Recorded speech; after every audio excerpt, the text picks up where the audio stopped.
ಪ್ರತಿ ಮೆಟ್ಲೆಲ್ಲ ಎಲ್ಲ ಭಕ್ತಾದಿಗಳು ಅವ್ರ ಮೇಲೆ ನಡ್ಕೊಂಡ್ರಿಂದ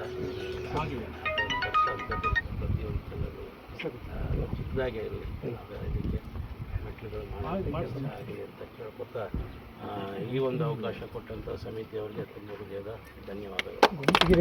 ಮೆಟ್ಲು ಯಾವುದು ಸರ್? ಇಲ್ಲಿ ನನ್ನ ಹೆಸರು ಪ್ರಭಾಕರ್ ಅಂತೇಳಿ, ಈ ಗೊಮ್ಮಟಗಿರಿ ಟ್ರಸ್ಟ್ ಸೆಕ್ರೆಟ್ರಿ. ಮತ್ತು ನಮ್ಮ ಟ್ರಸ್ಟಿಗಳಾದಂಥ ಮಾಸ್ಟರ್ ಪದ್ಮರಾಜಯ್ಯನವರಿದ್ದಾರೆ, ಜ್ವಾಲಣ್ಣವರಿದ್ದಾರೆ, ನಿರ್ಮಲಾ ಭರತ್ರಾಜ್ ಅವರಿದ್ದಾರೆ, ಮತ್ತು ನಮ್ಮ ಟ್ರೆಜರರ್ ಆದಂಥ ರಾಜೇಶ್ ಜೈನ್ ಇದ್ದಾರೆ, ಶುಭಾ ನಾಗರಾಜ್ ಅವರಿದ್ದಾರೆ, ಧರ್ಮೇಂದ್ರನವರಿದ್ದಾರೆ. ಇಷ್ಟು ಜನ ನಾವು 11 ಜನ ಟ್ರಸ್ಟು. ನಮ್ಮ ಅಧ್ಯಕ್ಷ ಇವತ್ತು ಆರೋಗ್ಯ ಸರಿ ಇಲ್ಲ, ಅವ್ರು ಬಂದಿಲ್ಲ. ಅವುಗಳೆಲ್ಲರೂ ಇಲ್ಲಿ ಬಂದಿರೋದು ನಮಗೆ ತುಂಬ ಸಂತೋಷ. ಹುಣಸೂರು ತಾಲೂಕಿನ ವಿವಿಧ ಗ್ರಾಮಗಳಿಂದ ಆಗಮಿಸಿರುವಂಥ ಎಲ್ಲ ಮುಖಂಡರೇ, ಗ್ರಾಮಸ್ಥರುಗಳೇ, ಎಲ್ಲ ಪತ್ರಿಕಾ ಮಾಧ್ಯಮದವರೇ, ಈ ದಿವಸ ಮಂಜಣ್ಣನವರ ತಾಯಿಯ ಜನ್ಮದಿನ.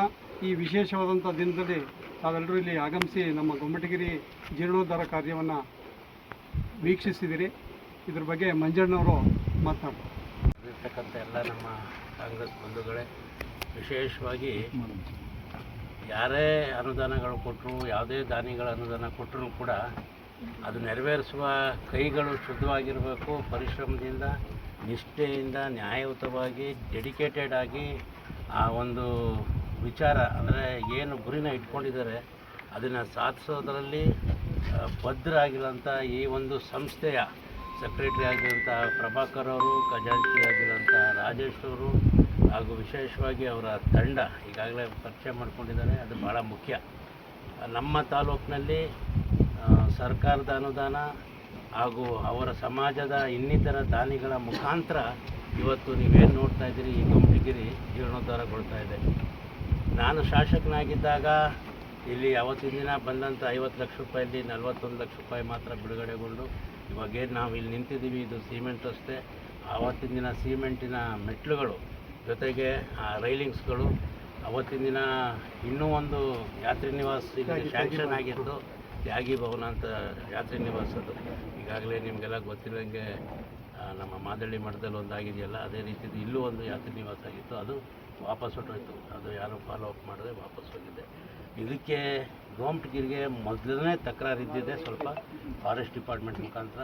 ಆ ಫಾರೆಸ್ಟ್ ಡಿಪಾರ್ಟ್ಮೆಂಟಿನ ಮತ್ತು ಸರ್ಕಾರದ ಮಧ್ಯ ಹಲವು ಬಾರಿ ಮೀಟಿಂಗ್ಗಳು ಮಾಡಿದ್ದೇನೆ. ಈಗ ಒಂದು ಹಂತಕ್ಕೆ ಬಂದಿದೆ. ಆವತ್ತಿನ ದಿನ ಒಂದು ಕಲ್ಲಿಡೋದಕ್ಕೂ ಬಿಡ್ತಾ ಇಲ್ಲ. ಇವತ್ತು ಇಷ್ಟೆಲ್ಲ ಜೀರ್ಣೋದ್ಧಾರಗೊಳ್ತಾ ಇರೋದು ನೀವೆಲ್ಲ ನೋಡಿದ್ದೀರಿ.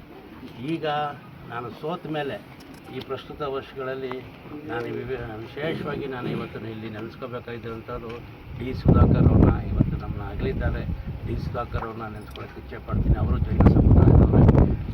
ಅವರು ಮಂತ್ರಿ ಆಗಿದ್ದಾಗ ಅವರ ಜೊತೆ ಸೇರಿ ನಮ್ಮ ಹಿಂದಿನ ಮಂತ್ರಿ ಇವತ್ತು ಯಾರಿದ್ದಾರೆ ಜಮೀರ್ ಅಹಮದ್ ಅವರು, ಅಲ್ಪಸಂಖ್ಯಾತರ ಮಂತ್ರಿ ಏನಿದ್ದಾರೆ, ಅವರ ಒಂದು ಕೊಡುಗೆ ಕೂಡ ಇಲ್ಲಿ ಬಳಸ್ತೀನಿ. ಈಗ ಅಲ್ಪಸಂಖ್ಯಾತರ ನಿಧಿ ಅಂದರೆ ಬರೀ ಮುಸಲ್ಮಾನರಿಗೆ ಕೊಡ್ತಾರೆ ಅನ್ನೋದೇನಿದೆ ಪರಿಸ್ಥಿತಿ, ಆ ಥರ ಇಲ್ಲ. ಇದು ಸಾಕ್ಷಿ. ಇದಕ್ಕೂ ಕೂಡ 1.5 ಕೋಟಿ ರೂಪಾಯಿಗಳು ಅನುದಾನ ಬಿಡುಗಡೆ ಮಾಡಿದರು. ಇದರಲ್ಲಿ ಈಗಾಗಲೇ 1,46 ಲಕ್ಷ ರೂಪಾಯಿಗಳ ಅನುದಾನ ಬಿಡುಗಡೆಗೊಂಡಿದೆ. ಈಗ ನಿನ್ನೆ ತಾನೇ ಮತ್ತೆ ನಾನು 1,46 ಲಕ್ಷ ನಿನ್ನೆ ತಾನೇ ಮತ್ತೆ ನಾನು ಅವ್ರನ್ನ ಭೇಟಿಯಾಗಿದೆ. ಇನ್ನೂ ಇದು 1,46 ಹೆಂಗಪ್ಪ ಅಂದರೆ ದೇವಸ್ಥಾನ ಅಂತ ಗೊಮ್ಮಟಗಿರಿಗೆ ಜೀರ್ಣೋದ್ಧಾರಕ್ಕೆ 1 ಕೋಟಿ, ಅಲ್ಲಿ ಮುಂದೆ ಕಟ್ಟಡ ಚೋಲ್ಟ್ರಿ ಸಮುದಾಯ ಭವನಕ್ಕೆ 50 ಲಕ್ಷ ರೂಪಾಯಿ ಆಗಿದೆ. ಈಗ ಇವತ್ತೇನು ಕಣ್ಮುಂದೆ ಒಂದು ನ್ಯಾಯಯುತವಾಗಿ 1 ರೂಪಾಯಿ ಕೂಡ ವೇಸ್ಟ್ ಆಗ್ದೇ ಈ ಕಾರ್ಯಕ್ರಮನ ಮಾಡಿಕೊಂಡು ಬಂದಿದ್ದಾರೆ ಈ ಸಂಸ್ಥೆಯವರು. ಅದಕ್ಕೋಸ್ಕರ ನಿನ್ನೆ ವಿಶೇಷವಾಗಿ ಜಮೀರ್ ಅಹಮದ್ ಅವರನ್ನ ಭೇಟಿಯಾಗಿದ್ದೆ. ಮುಂದುವರಿದ ಕಾಮಗಾರಿಗಳಿಗೆ ಇನ್ನೂ 2 ಕೋಟಿ ರೂಪಾಯಿ ಅನುದಾನಕ್ಕೆ ಈಗಾಗಲೇ ಪತ್ರ ಕೊಟ್ಟಿದ್ದೀನಿ. ಮಾನ್ಯ ಮುಖ್ಯಮಂತ್ರಿಗಳ ಕೈಲೂ ಕೂಡ ಅವ್ರಿಗೆ ಹೇಳಿಸಿದ್ದೇನೆ. ಆಮೇಲೆ ನಾನು ಇಲ್ಲಿಗೆ ಆಹ್ವಾನಿಸಿದ್ದೀನಿ ಅವ್ರನ್ನ. ವಿಶೇಷವಾಗಿ ನಿನಗೆ ಅದೊಂದು ಕಪ್ ಚುಕ್ಕಿ ಇದೆಯಲ್ಲಪ್ಪ, ದಯಮಾಡಿ ಇಲ್ಲಿ ಬಂದು ಇದನ್ನು ವೀಕ್ಷಣೆ ಮಾಡಿ ನೀನು ಕೂಡ ಹೇಳ್ಕೋಬೋದು. ಅಲ್ಪಸಂಖ್ಯಾತರ ಅನುದಾನ ಬರೀ ಒಂದೇ ಸಮಾಜಕ್ಕೆ ಒಂದೇ ಥರ ಕ್ಯಾಟಗರಿಲಿ ಬರೋಂಥ ಎಲ್ಲ ವರ್ಗಗಳಿಗೂ ನಾವು ಮೀಸಲಿಡ್ತಾ ಇದ್ದೀವಿ. ಅನುದಾನ ಬಿಡುಗಡೆ ಮಾಡ್ತಿದ್ದೀವಿ, ಕೊಡ್ತಿದ್ದೀವಿ ಅಂತ ಹೇಳ್ಕೊಳ್ಳೋಕ್ಕೆ ಒಂದು ಸಮಾಧಾನ ಆಗುತ್ತೆ. ಬನ್ನಿ ಅಂತ ಕೂಡ ಕರೆದಿದ್ದೀನಿ. ನೆನ್ನೆಯಿಂದ ಆದಂಥ ಡೆವಲಪ್ಮೆಂಟ್ಗೆ ಅದು ಸ್ವಲ್ಪ ನಿಧಾನ ಆಗ್ಬೋದು, ಆದರೆ ನಾನು ಇವತ್ತೇನು ಅದರಿಂದ ಬಿದ್ದಿದ್ದೀನಿ. ಖಂಡಿತವಾಗ್ಲೂ ಕಾರ್ಯರೂಪಕ್ಕೆ ತಂದು ಆದಷ್ಟು ಬೇಗ ನಮ್ಮಲ್ಲೊಂದು ಏನು ಜೈನ ಧ್ಯರ್ಮದ ಒಂದು ಏನು ಕ್ಷೇತ್ರ ಅದು ಪ್ರಸಿದ್ಧಗೊಳಿಸೋದು, ಅದೇ ರೀತಿ ಅದು ಪ್ರವಾಸ ಕ್ಷೇತ್ರ ಕೂಡ ಆಗಲಿ ಅನ್ನೋದು ನಮ್ಮ ಧ್ಯೇಯ ಇದೆ. ಯಾಕೆಂದರೆ ಪ್ರವಾಸಿ ತಾಣ ಆದ ತಕ್ಷಣ ಸುತ್ತಮುತ್ತದ ಗ್ರಾಮರ ಪರಿಸ್ಥಿತಿನೂ ಕೂಡ ಉತ್ತಮ ಆಗುತ್ತೆ, ಆರ್ಥಿಕ ಪರಿಸ್ಥಿತಿ ಕೂಡ ಉತ್ತಮ ಆಗುತ್ತೆ ಅನ್ನೋದು ಎಲ್ಲರೂ ನಂಬಿರುವಂಥದ್ದು. ಆ ದಿಕ್ಕಿನಲ್ಲಿ ನಾನು ಕೂಡ ಕಾರ್ಯೋನ್ಮುಖರಾಗ್ತೀನಿ. ಅದೇ ರೀತಿ ಈಗಿರುವ ಶಾಸಕರು ಕೂಡ ಕಾಂಪೌಂಡಿಗೆ 20 ಲಕ್ಷ ರೂಪಾಯಿ ಅನುದಾನ ಕೊಟ್ಟಿದ್ದಾರೆ. ಅದು ಇನ್ನೂ ರಿಲೀಸ್ ಆಗಿಲ್ಲ, ಇನ್ನು ಸ್ಯಾಂಕ್ಷನ್ ಆಗುವ ಹಂತದಲ್ಲಿದೆ.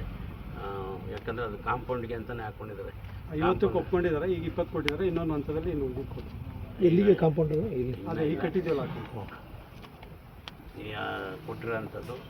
ಈಗ ಏನು ಮುಖ್ಯವಾಗಿ ಈಗ ಸಮುದಾಯ ಭವನ ಕಂಪ್ಲೀಟ್ ಆದರೆ ಈ ಭಾಗದ ಗ್ರಾಮೀಣ ಪ್ರದೇಶದ ಎಲ್ಲ ವರ್ಗದವ್ರಿಗೂ ಸಮುದಾಯದವ್ರಿಗೂ ಅದು ಉಪಯೋಗ ಆಗುವಂಥದ್ದು. ಆ ನಿಟ್ಟಿನಲ್ಲಿ ಇದೊಂದು ಪ್ರೇಕ್ಷಣೀಯ ಸ್ಥಳ ಆಗಲಿ ಅಂತಲೂ ಕೂಡ ನಾನೊಂದು ಹಾರೈಸ್ತಾ ಈ ಒಂದು ಮತ್ತೆ ಸಂಸ್ಥೆಯವರಿಗೆ, ಯಾಕೆಂದರೆ ನಾವು 20 ವರ್ಷಗಳ ಒಂದು ಸಣ್ಣ ರಾಜಕೀಯ ಜೀವನದಲ್ಲಿ ಅಲ್ಲೇ ಅನುದಾನ ಕೊಟ್ಟರೆ ಅದನ್ನು ಸದ್ಬಳಕೆ ಮಾಡ್ಕೊಳ್ಳೋದು ಭಾಳ ಮುಖ್ಯ. ಆ ರೀತಿ ಇದು ಸದ್ಬಳಕೆ ಆಗಿರೋದು ನಮಗೆ ಭಾಳ ಹೆಮ್ಮೆ ಅನಿಸುತ್ತೆ. ನಾವು ಯಾವಾಗಲೂ ಅವರ ಬೆನ್ನಿಗೆ ಇರ್ತೀನಿ ಅಂತ ಹೇಳ್ತಾ ಈ ಒಂದು ದಿನ ಏನು ಅವತ್ತೇ ನಾನು ಪ್ರತಿ ಒಂದು 2 ತಿಂಗಳಿಗೆ ಬಂದು ಹೋಗ್ತಾನೆ ಇದ್ದೆ. ಪ್ರೋಗ್ರೆಸ್ ನೋಡ್ಕೊಳ್ಳೋದು, ಖುಷಿ ಪಡೋದು. ಬಂದಾಗೆಲ್ಲನೂ ಕಾರ್ಮಿಕರು ಕಷ್ಟಪಡ್ತಾಯಿದ್ರು. ಒಂದು 15 ಜನ ಕಾರ್ಮಿಕರಿದ್ದಾರೆ. ಅವ್ರಿಗೋಸ್ಕರ ನಮ್ಮ ತಾಯಿಯ ಊಟದಬ್ಬ ಪ್ರಯುಕ್ತ ಅವರಿಗೆ ಒಂದು ಊಟ ಹಾಕಿಸಿ, ಜೊತೆಗೆ ಒರಿಸ್ಸಾ ಇದ್ದಾರೆ, ಬಿಹಾರಿ ಇದ್ದಾರೆ, ಎಲ್ಲ ಒಂದು 15 ಜನ ಇದ್ದಾರೆ. ಅದು ನೋಡಿರಬೇಕು, ಅದ್ಭುತ ಕೆತ್ತನೆಗಳು. ಆಮೇಲೆ ಆ ಶ್ರಮ ಅಂತೂ ನೋಡಿರಬೇಕು. ಆ ಕ್ರೇನಲ್ಲಿ ಅಷ್ಟು ದೊಡ್ಡ ಕಲ್ಲನ್ನೆತ್ತಿ ಎಲ್ಲೋ ನಾವು ಹಿಂದಿನ ಕಾಲದಲ್ಲಿ ಕೆಲಸ ಮಾಡ್ದಂಗೆ, ಚೋಳರ ಕಾಲದಲ್ಲಿ ಕೆಲಸ ಮಾಡ್ದಂಗೆ ಭಾಳ ಮಾಡಿರೋಂಥದ್ದು. ಅವರಿಗೆ ಬಟ್ಟೆಗಳನ್ನ ಕೊಟ್ಟು, ಒಂದು ಜರ್ಕಿನ್ಗಳನ್ನ ಕೊಟ್ಟು ಒಂದು ಗೌರವಿಸುವ ಅಂಥ ಕೆಲಸ ಈಗ ಅಲ್ಲಿ ಮಾಡ್ತಾಯಿದ್ದೀವಿ. ತಾವೆಲ್ಲ ದಯಮಾಡಿ ಬನ್ನಿ ಅಂತೇಳಿ ಜೊತೆಗೆ ಅವ್ರ ಜೊತೆನೂ ಸೇರಿ ಊಟ ಮಾಡೋಣ. ಈ ಒಂದು ಕೈಂಕಾರದಲ್ಲಿ ಈ ಕಾರ್ಯನ ಯಶಸ್ವಿಗೊಳಿಸಿದಂಥ ರಾಜೇಶು, ಅಧ್ಯಕ್ಷರು ಮತ್ತು ಸೆಕ್ರೆಟರಿ ಕಮಿಟಿ ಅವರೆಲ್ಲರಿಗೂ ಕೂಡ ಶುಭ ಕೋರ್ತೀನಿ. ಇದು ಕಾರ್ಯ ಮುಗಿಯೋವರೆಗೂ ಕೂಡ ನಾನು ನಿಮ್ಮ ಬೆನ್ನಿಗಿರ್ತೀನಿ. ಯಥಾ ರೀತಿ ನಿಮಗೆಲ್ಲ ಗೊತ್ತು, ತಾಲೂಕಿನಲ್ಲಿ ಯಾವುದೇ ಧಾರ್ಮಿಕ ಕೇಂದ್ರಗಳಿಗೆ ನನ್ನ ಒಂದು ಅಳಿಲು ಸೇವೆ ಇರೋದ್ರಿಂದ ನಮ್ಮ ತಾಯಿಯವರ ಹೆಸರಲ್ಲಿ ಒಂದು ಅಳಿಲು ಸೇವೆ ಇದ್ದೇ ಇದೆ. ಆ ರೀತಿ ಇವತ್ತಿನ ನನ್ನ ತಾಯಿ ಹುಟ್ಟದಬ್ಬ ಜೊತೆಗೆ ಇಲ್ಲಿ ಒಂದು ಅಳಿಲು ಸೇವೆ ಮಾಡಬೇಕು ಅನ್ನೋ ಉದ್ದೇಶಕ್ಕೆ ಈಗ ಮೆಟ್ಲು ಒಂದು 12 ಲಕ್ಷ ರೂಪಾಯಿ ಆಗುತ್ತೆ ಅಂತ ಹೇಳಿದರು. ನಾನು ನಮ್ಮ ತಾಯಿಯವರ ಹೆಸರಲ್ಲಿ ವೈಯಕ್ತಿಕವಾಗಿ 10 ಲಕ್ಷ ರೂಪಾಯಿ ಆ ಒಂದು ಮೆಟ್ಲುಗಳಲ್ಲಿ ಈ ಕ್ಷೇತ್ರದ ಬಗ್ಗೆ ಹೇಳ್ತಾ ಇದ್ದೀನಿ. ಈ ಕ್ಷೇತ್ರ 800 ವರ್ಷದ ಹಿಂದೆ ಬಾಹುಬಲಿ ವಿಗ್ರಹವನ್ನು ಚಂಗಾಳವರು ಈ ಭಾಗದಲ್ಲಿ ಏನು ಆಳ್ವಿಕೆ ನಡೆಸ್ತಿರ್ತಾರೋ ಅವರು ಇದನ್ನು ಪ್ರತಿಷ್ಠಾಪನೆ ಮಾಡಿರುವಂಥದ್ದು.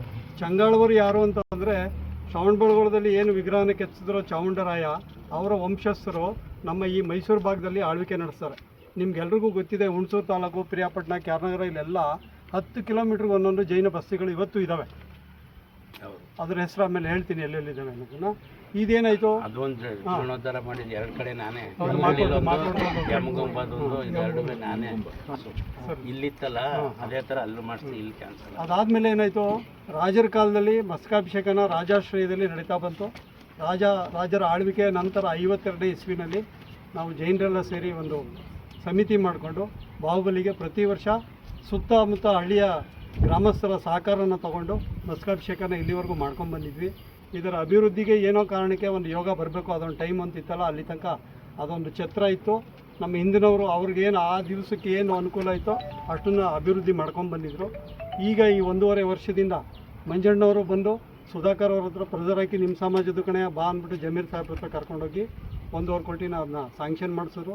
ಅದು ಮಾಡಿಸಿದ ಮೇಲೆ ನಮ್ಮ ಇಷ್ಟೆಲ್ಲ ಅಭಿವೃದ್ಧಿ ಕಾರ್ಯಗಳಿಗೆ ಅನುಕೂಲ ಆಗಿದೆ. ಅದಾದಮೇಲೆ ಹರೀಶ್ ಗೌಡರು ಅವ್ರ ಹತ್ರ ಹೋಗಿದ್ವಿ. ಅವ್ರಿಗೆ ಕಾಂಪೌಂಡ್ಗೆ ಒಂದು 50 ಲಕ್ಷ ಕೊಡಿ ಸರ್ ಅಂತ ಕೇಳಿದ್ವಿ. ಅವರು 2 ಹಂತದಲ್ಲಿ ಕೊಡ್ತೀನಿ ಅಂದ್ಬಿಟ್ಟು ಅವ್ರು 20 ಲಕ್ಷ ಈಗ DC ಅವ್ರಿಗೆ ಹಾಕಿದ್ದಾರೆ. ಇನ್ನು ಉಳಿದಿದ್ದು ನೆಕ್ಸ್ಟ್ ಹಂತದಲ್ಲಿ ಕೊಡ್ತೀನಿ ಅಂತ ಹೇಳಿದ್ದಾರೆ.